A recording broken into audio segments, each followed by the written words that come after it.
Boa tarde, pessoal, tudo bem? Tranquilo? Vamos iniciar aí mais uma etapa. Então hoje oficialmente é o nosso primeiro encontro aí da turma UFMS. No concurso da UFMS cai Direito Constitucional. Então a gente vai hoje abordar alguns tópicos de Direito Constitucional que são compatíveis aí com a maioria dos concursos, tanto da área civil quanto da área militar, né? No caso aqui, eu trouxe para vocês aí o símbolo da UFMS, então nós temos a turma UFMS.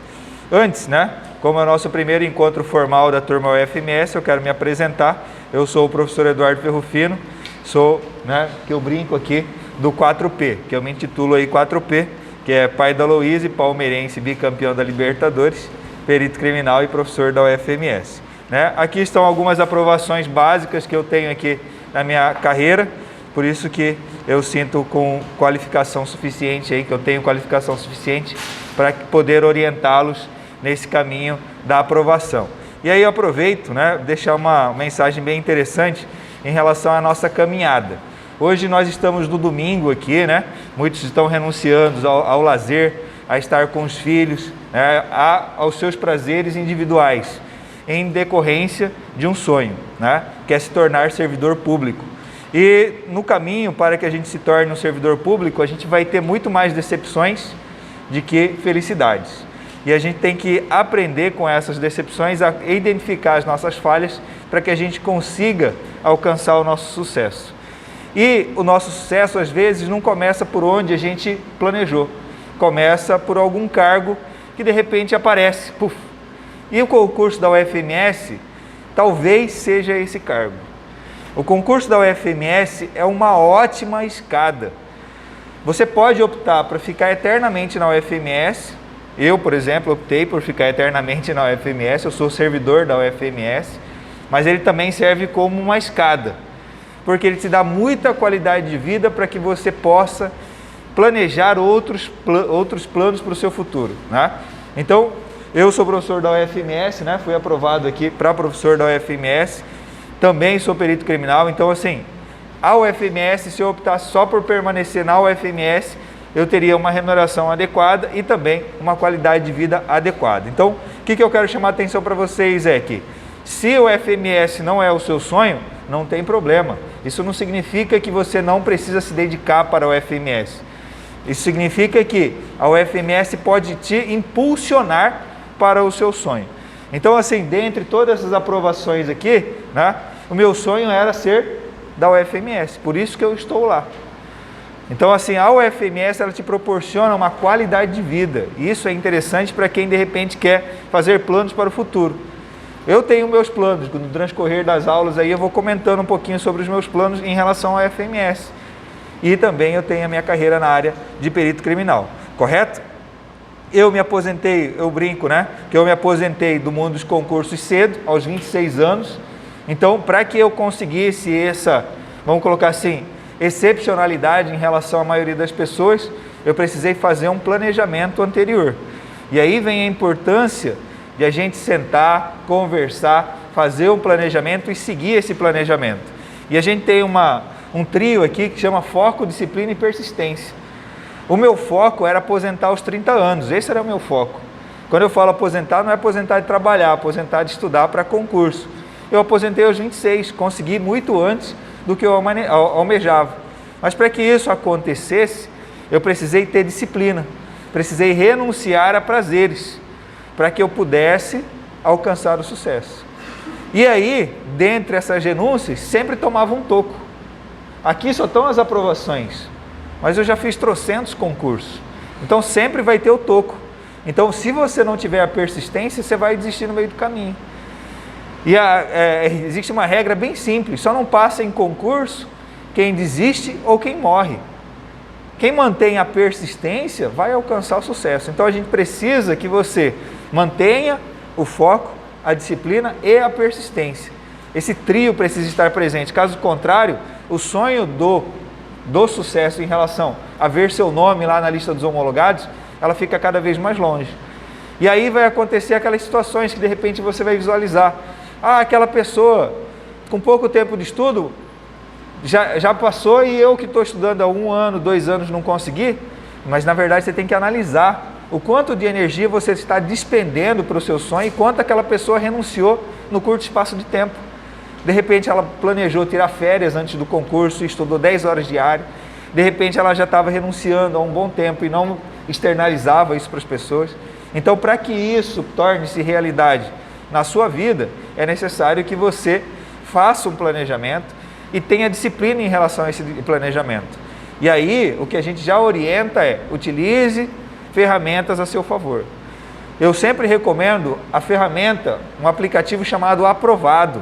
Não sei se vocês conhecem a ferramenta Aprovado, mas se não conhecem, vai lá no Play Store, baixa essa ferramenta, cadastra as disciplinas do seu concurso e utiliza ele como uma ferramenta para controlar a sua disciplina.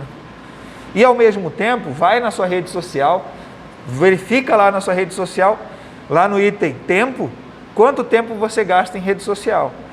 E aí, a partir do momento que você identificou quantas horas você tem na sua rede social, você coloca isso como limitador máximo. Que a partir de agora, enquanto você não realizar o seu sonho, você não pode ultrapassar aquele tempo que você gastou na rede social. E aí, com o passar do tempo, você vai amadurecer e você vai diminuindo a quantidade da sua rede social, até chegar um momento que você fala assim, não, a rede social já não me contribui para que eu alcance o meu sonho. Então eu não estou pedindo para você exclua a sua rede social, o que eu estou pedindo é, identifique quanto tempo você gasta em sua rede social. Então você já sabe, duas dicas. Uma, baixe o aplicativo Aprovado. Outra, acesse a quantidade de tempo lá da sua rede social. E aí a gente vai começando a ter um planejamento para o sucesso. Beleza? E falando aí em planejamento, eu trouxe algumas informações básicas aí relacionadas ao concurso da UFMS. Nós temos aí a banca FAPEC. A banca FAPEC é conhecida aí, primeiro, por não disponibilizar provas, mas ela está mudando. O concurso aí da Polícia Civil, ela disponibilizou as últimas provas que ela realizou, né? Ela também é conhecida por ter questões longas em língua portuguesa.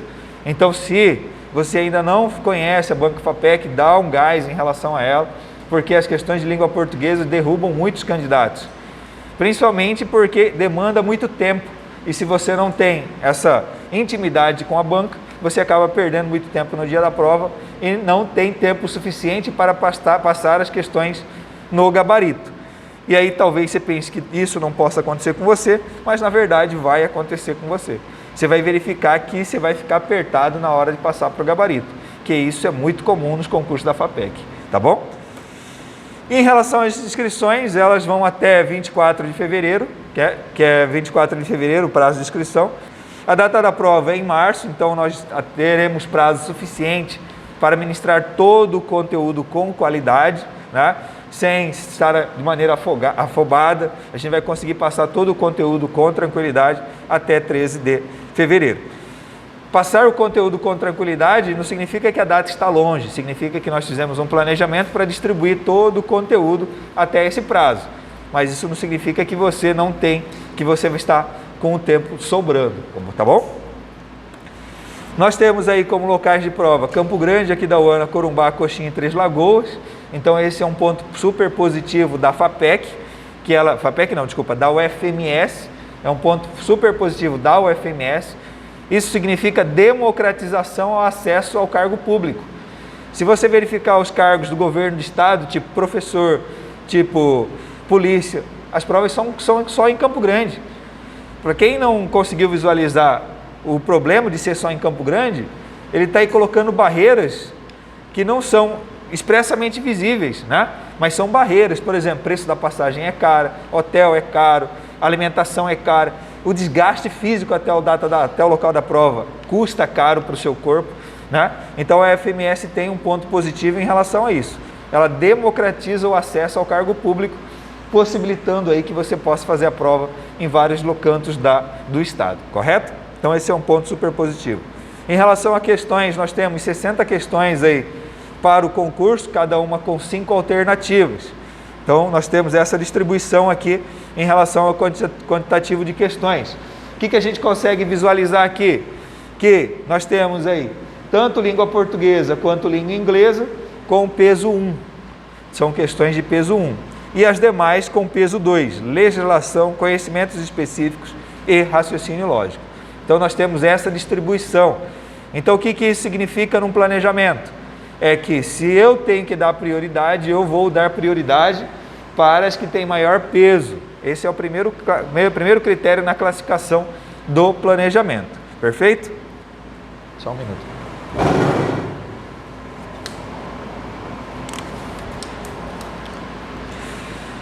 Beleza, então eu tenho que dar prioridade para essas questões aí que tem maior peso. Mas isso não significa que eu tenho que ignorar as que têm menor peso. Por quê? Porque no edital ele menciona, se você zerar qualquer uma das disciplinas, você está eliminado do concurso.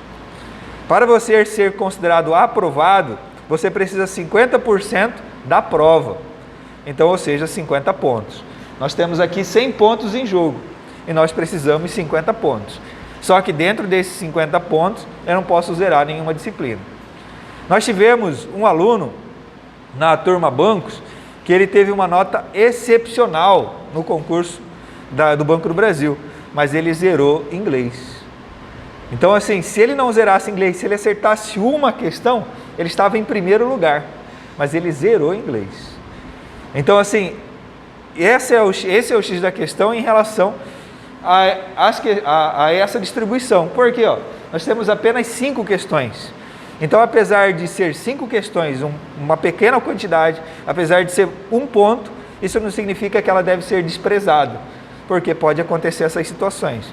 E eu externalizei essa situação que aconteceu com um aluno nosso, para que você fique atento, que você sempre deve estudar todas as disciplinas, mas tem as prioridades. Algumas precisam ser estudadas todos os dias, outras um dia sim, um dia não, outras um dia sim, 2 dias não. Vai depender da sua bagagem acumulada e vai depender aí da sua familiaridade com o conteúdo, tá bom? Então, de repente, quem tem mais familiaridade com língua inglesa, não precisa ter tanto preocupação em relação a ela. Aí quem não tem familiaridade com raciocínio lógico, precisa redobrar a atenção em raciocínio lógico. Dando continuidade, nós temos aqui a relação de homologados, né, em relação ao concurso. Então aqui nós temos a tabelinha de vagas. Então nós temos, exemplo, uma vaga. Corumbá, nós temos uma vaga para nível médio e uma vaga para nível superior. O que isso significa? Que vão ser homologados 5 nomes. Ou seja, se você ficou em 6º lugar, você não existe para o concurso. Não interessa se você ficou em 6º, não interessa se você ficou em 10º, não interessa se você ficou em 20º, você não existe para o concurso. Por quê? Porque só podem convocar no máximo 5 pessoas. E aí um ponto que você deve observar em relação ao novo entendimento da homologação é o seguinte, é que antes homologavam 5 nomes na ampla concorrência, 5 nomes no cotista e 5 nomes de PCD. Agora não, agora são 5 nomes únicos. 3 de ampla concorrência, 1 de cotista e 1 de PCD. Então você deve redobrar sua atenção em relação aos critérios de classificação. Nós tivemos uma aluna, por exemplo, que ficou em 4º lugar, né, em um concurso da UFMS e estava acreditando que ia ser homologado. O problema é que com a inclusão do cotista e com a inclusão do PCD, ela ficou em 6º, portanto, deixou de existir para o concurso. Então você deve redobrar sua atenção em relação a isso. Então, se você está na ampla concorrência, você tem que lembrar que agora não homologam 5 nomes, homologam só 3 nomes, correto? Se você está no cotista, vai homologar um nome só, correto? PCD, um nome só, ok? Ok, lembrando que no caso de Corumbá, porque é uma vaga. Aí tem várias outras vagas, vários outros cargos com mais vagas. Outro ponto importante, pessoal, muito importante, que é muito interessante para quem quer focar na UFMS. A UFMS tem uma outra vantagem, é o aproveitamento de vagas. Por exemplo, nós tivemos alunos aqui, no penúltimo concurso, vaga técnico em laboratório. Eram 2 vagas para técnico em laboratório. Beleza. Iam homologar quantos nomes? 9. Iam homologar 9 nomes. Beleza. Homologou os 9 nomes. Aí, no transcurso do concurso, chamaram mais um. Então, foram 3 vagas, só para Corumbá. Depois, o que aconteceu? Abriu laboratórios em outros campos. E aí, o que aconteceu? Eles permitiram que os interessados se manifestassem. Então, os nossos alunos daqui se manifestaram interessados em ir para outras cidades. e nós tivemos alunos para outras cidades que também passaram em técnico laboratório. Essa é a vantagem da UFMS. Outra vantagem da UFMS, ela é uma universidade federal. Então, se você tem algum vínculo com algum servidor militar ou servidor federal de modo geral, você pode acompanhá-lo. Foi transferido? Você vai junto. Você não corre o risco de perder a vaga, correto? Então existe essa também possibilidade, esse motivacional aí, para que você se dedique mais a esse concurso, correto? Outro ponto, outro item também super interessante desse tipo de concurso. Você pode ser aproveitado para outra universidade ou para outro instituto federal. Nós tivemos alunos que deram da UFMS, foram convocados pelo IFMS. Nós tivemos alunos do concurso do IFMS que foram convocados pela UFMS. É uma forma de economizar recursos públicos. Já que tem aprovado, que não foi convocado lá naquele edital, a outra universidade pode convocar, não tem problema, desde que entrem em acordo as universidades ou os institutos, correto? Então esse é um outro ponto vantajoso aí em relação ao concurso da UFMS. Aqui eu trouxe algumas vagas, né? Aqui são as que nos interessam de imediato. Assistente em administração, uma vaga para Corumbá.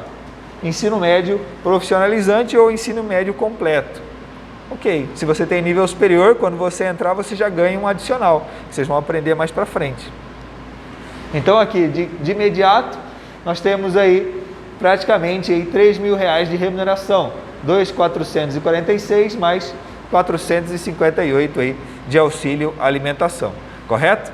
Para nível superior, nós temos aí uma vaga para técnico de assuntos educacionais, com a remuneração aproximada de R$4.000, né? Mais o auxílio alimentação, correto? Então, vão homologar quantos nomes? No total, 5 nomes, sendo 3 ampla concorrência, 1 cotista e 1 PCD. Perfeito? Dando continuidade, a gente vai entrar aqui na nossa ementa da UFMS, dentro, né? Vou voltar um pouquinho aqui. O nosso foco de aula aqui está relacionado aqui no item conhecimentos específicos, onde serão cobradas 20 questões. 20 questões aí de conhecimentos específicos. E aí a gente entra na ementa de conhecimentos específicos de assistente em administração. E o nosso foco de aula hoje é normas constitucionais sobre administração pública, 37 ao 41 da Constituição Federal. Correto? Então, é uma norma comum para praticamente todos os concursos públicos federais, que é o artigo 37 ao 41, onde a UFMS, em regra, cobra apenas a literalidade. Mas, apesar de ser só literalidade, do 37 ao 41 é um conteúdo super extenso, e isso derruba muitos candidatos. E por que sempre é cobrado 37 ao 41? Porque ele é vinculado com outros dispositivos que vão cair no seu concurso. Vou mostrar aqui outro ponto do edital, ó. O item 2 do edital, legislação, comum a todos os cargos. Esse legislação comum a todos os cargos traz para você a Lei 8.112. Essa Lei 8.112, ela trata do regime jurídico dos servidores públicos federais. A base dela é o artigo 37 da Constituição Federal. Então, por mais que você não queira estudar o artigo 37, quando você for estudar a Lei 8.112, você está estudando o artigo 37 da Constituição Federal. Então, eles andam em paralelo, tanto o 37 quanto o artigo 37 anda em paralelo aí com a Lei 8.112. Ok? E aí aproveito para apresentar para vocês a ementa do item legislação, que também é peso 2. Perfeito? Então, apresentado para vocês o edital e aí as partes que nos interessam, né? Vamos aí avançar. O nosso material de apoio é a Constituição da República Federativa do Brasil. Vocês receberam um material aí com os artigos que a gente vai abordar hoje, que é do 37 ao 41, e aqui eu coloquei como complemento a Lei 8.112 de 90. Então, toda vez que possível, eu vou explicar o artigo 37 e em paralelo a Lei 8.112. Por quê? Porque quando a gente estudar a Lei 8.112, a gente já vai falar, ó, isso aqui já foi citado no artigo 37. Beleza? Então, vamos lá avançar.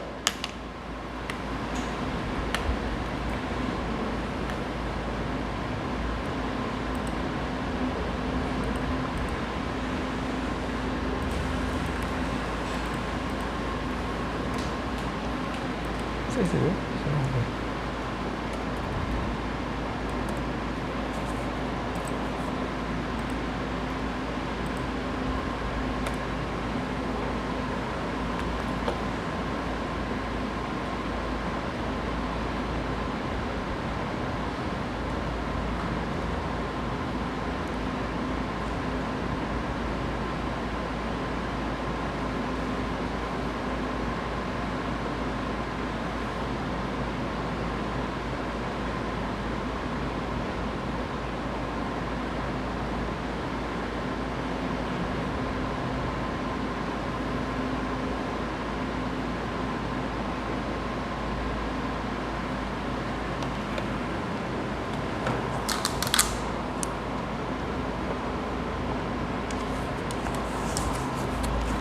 Só vou pegar uma água aqui antes de começar.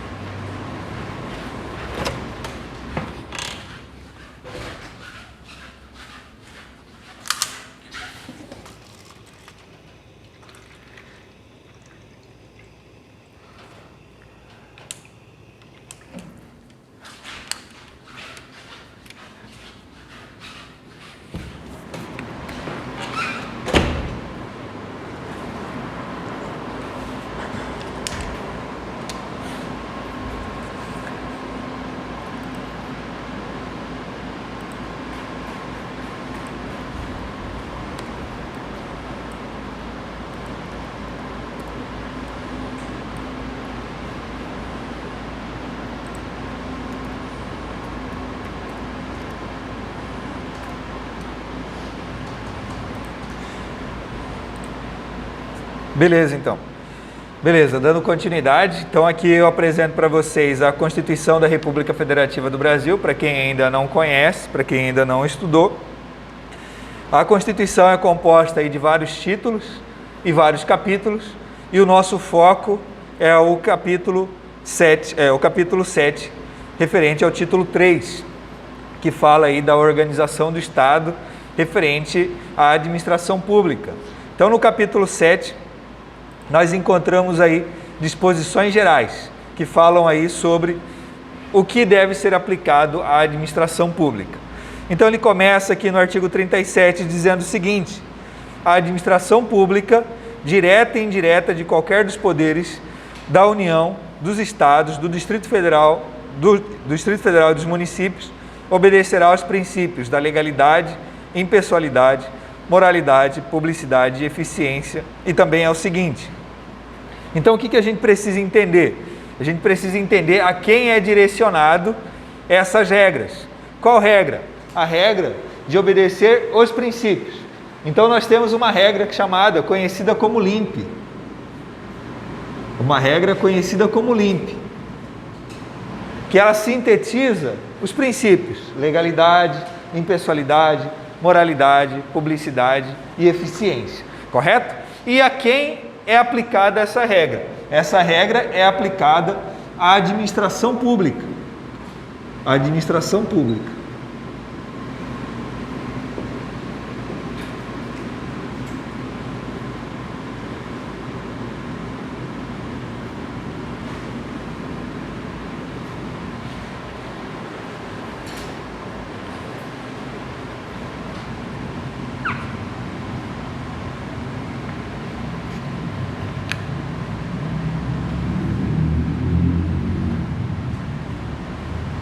Então essa regra é aplicada à administração pública. E essa administração pública, ela é composta de duas partes.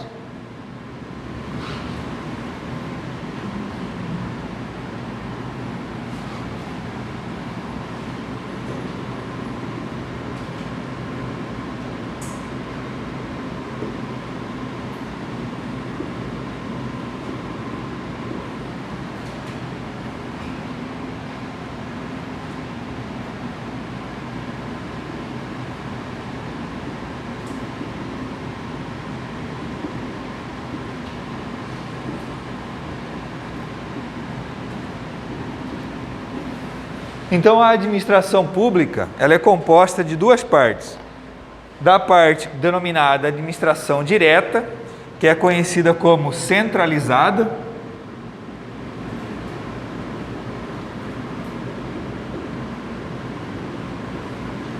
e da administração pública indireta, que é conhecida como descentralizada.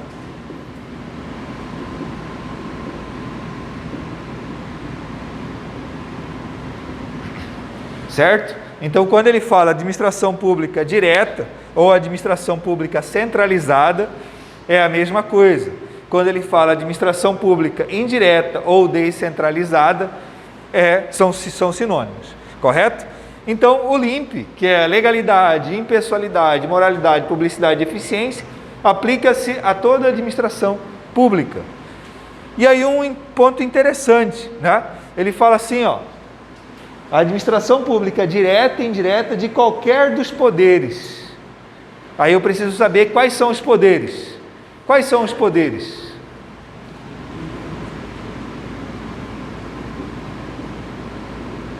Nós temos o poder executivo,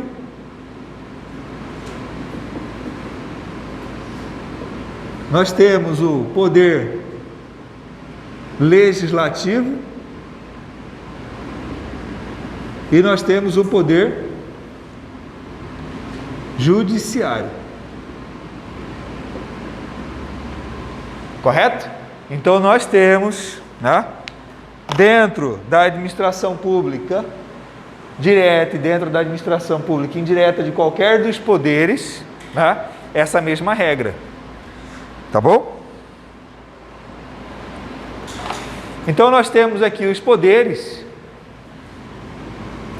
E esses poderes aqui, eles são conhecidos por cada um ter uma função típica. O que é uma função típica? Aquele que é uma realização comum do poder. Então, por exemplo, quando você quer reclamar que uma rua não está asfaltada, você vai reclamar no prefeito, no juiz ou no vereador. Uma rua não está asfaltada, você vai reclamar para o prefeito, porque ele que é o gestor do município. Você até pode ir reclamar para o vereador, mas o vereador vai reclamar para o prefeito, porque não é o vereador que manda consertar. Tanto que, se você visualizar, é muito comum o vereador mandar uma carta para a prefeitura. Solicito reparo da lâmpada tal, solicito reparo do asfalto tal, né? Mas por quê? Porque algum morador foi lá reclamar para o vereador e o vereador vai reclamar para o prefeito. Mas quando você quer reclamar direto, você pode reclamar diretamente no órgão público municipal. A mesma coisa no âmbito estadual, a mesma coisa no âmbito federal, certo? Então, o poder executivo, ele tem uma característica de execução. Então, ele executa. Correto? Então, ele tem a característica de executar. Isso é a atividade típica do poder executivo. Já no poder legislativo, eu tenho uma atividade típica que é legislar. Legislar. E o judiciário, eu tenho uma atividade típica que é julgar. Ok? Então nós temos essas características aí como atividades típicas. E se eu tenho uma atividade típica, eu automaticamente tenho uma atividade atípica. Correto? Então essas características aqui são conhecidas como, né, todas elas aqui, são conhecidas como atividades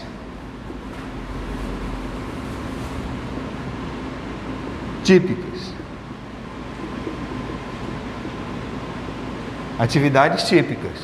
E se eu sei que elas são as atividades típicas, eu também vou saber, por exclusão, quais são as atividades atípicas.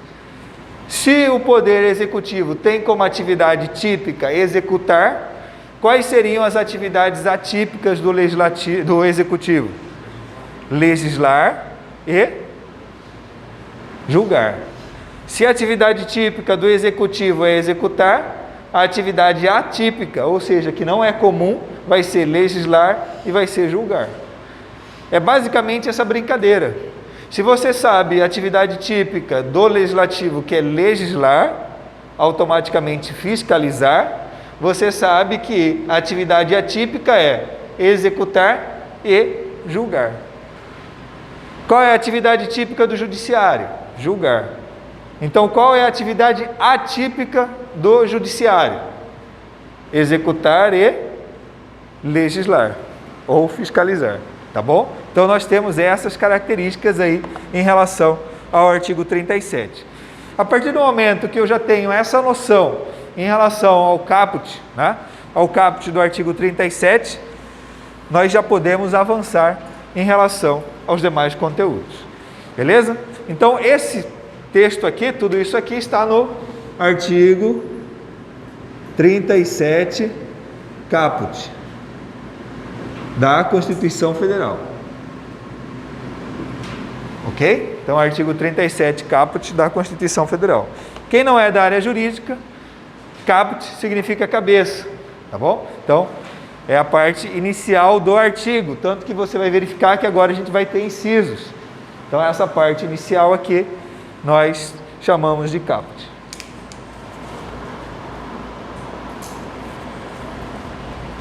Perfeito? Então, dando continuidade, vamos ler mais uma vez. Ele diz o seguinte, ó: a administração pública, direta e indireta, de qualquer dos poderes, poder executivo, legislativo ou judiciário, né, da União, dos estados, do Distrito Federal e dos municípios, né? Então, esse trecho aqui é conhecido como entes federados.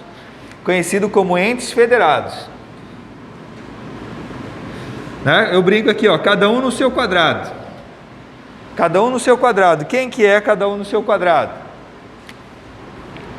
União, estados, Distrito Federal e municípios. Então, são esses entes federados aí, ó. Então, vamos lá novamente. Artigo 37. A administração pública, direta e indireta, de qualquer dos poderes, de qualquer ente federado, União, Estado, Distrito Federal e municípios, obedecerá a quem? Obedecerá os princípios da legalidade, da impessoalidade, da moralidade, da publicidade e eficiência. Correto? O detalhamento desses princípios a gente vai, com o transcurso dos incisos, a gente vai vinculando ele aí de maneira detalhada com outros dispositivos para que a gente consiga compreender na essência o conteúdo. Correto? Alguma dúvida até aí? Tranquilo então, avançando. Fala digníssimo, tudo bem? Você acabou de ter acesso ao início de uma das nossas aulas da turma presencial para o concurso da UFMS. E aí, gostou? Então eu tenho uma novidade para você. A partir de agora, você também pode ter acesso ao mesmo conteúdo que os alunos da turma presencial recebem. Sabe como você faz? Você acessa o nosso site fitaconcurso.com.br, clica no link da turma desejada e passa a pertencer à nossa turma EAD. Na turma EAD você vai ter acesso a todas as aulas gravadas e também a todo o material que o aluno da turma presencial também recebe. E além do mais, você vai ter acesso à nossa mentoria. Ficou interessado? Então acesse o nosso site e passe a pertencer à família que mais aprova na região. Te aguardo, até mais!